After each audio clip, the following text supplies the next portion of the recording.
I just want to make a quick recording, kind of going over this funnel and the purpose of it, and kind of what I want to do moving forward with DeFi Odds.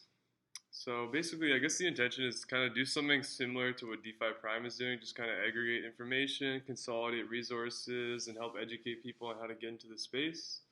Sort of how to use some decentralized exchanges, what are good on-ramps that I recommend for getting into the market, if you want to get into Ethereum or Bitcoin, how to get into some altcoins. This is the thing, I don't want to be shilly at all. I want this to be based a lot more around like the good tech that's developing in the industry.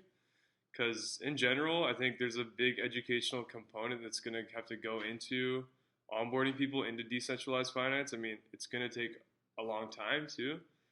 But in general, I love the whole financial sovereignty, financial empowerment sort of whole movement behind how we can distribute and decentralize our economics more.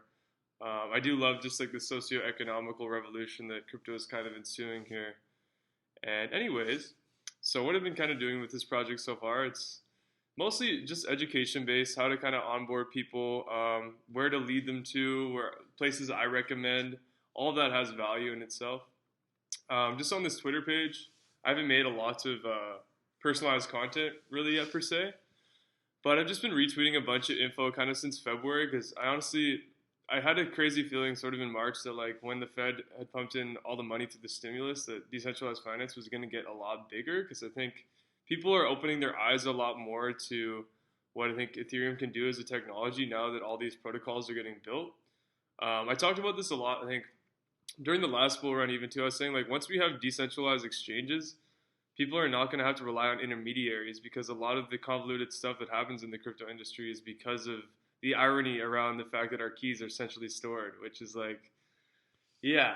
And that's why it's really awesome to see how things like Uniswap are surpassing $2 billion locked in and how it's grown like so much this year. Having seen and used it in January a little bit, and now seeing how they're kind of having this whole innovative sort of movement around how they can decentralize the governments around a financial protocol, to me that's like really exciting because it's putting the power back in the hands of the people to run and operate what they can use to transact value. To me it's just genuinely just really exciting. So mostly what I've been doing is just consolidating information, kind of building a little bit of an audience here, and my intention going forward the rest of the year is just to grow this out a little bit more, figure out the kind of educational content that I want to make in a personalized way. I want to make a website with a newsletter. I think I'm going to make it on ghosted.org. And see right here, I've just been kind of referring friends and family and people in my network to this page just because it's a good place to start. It's like, I have this content here. I have some photos on Instagram, which I can show really quickly. It's just simple stuff of like us working on some projects and just some cool little images here, branded stuff. Sean giving a presentation at SFU about LTF. Newton is the wallet I usually recommend to everyone because I'm from Canada and it's the cheapest cheapest exchange by fees. I also really like the people that work there. MetaMask, that's how you get set up. You need to get your browser wallet. I can make another video kind of explaining that a little bit more in depth.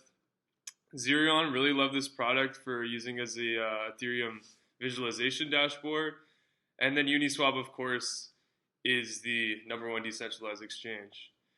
And I'm just going to leave it here for a sec. I'm just going to post this up and yeah, I want to get more in the habit of making more Loom recordings and kind of explaining my train of thought around where I think things are going because there's a lot of ways to fit into this space, not even just as a developer. I view myself more as like a communicator and I think there's a lot of marketing and sort of communication that's going to have to go into getting this adopted on a widespread. Anyways, this is Aiden, DeFi Odds. See you guys later.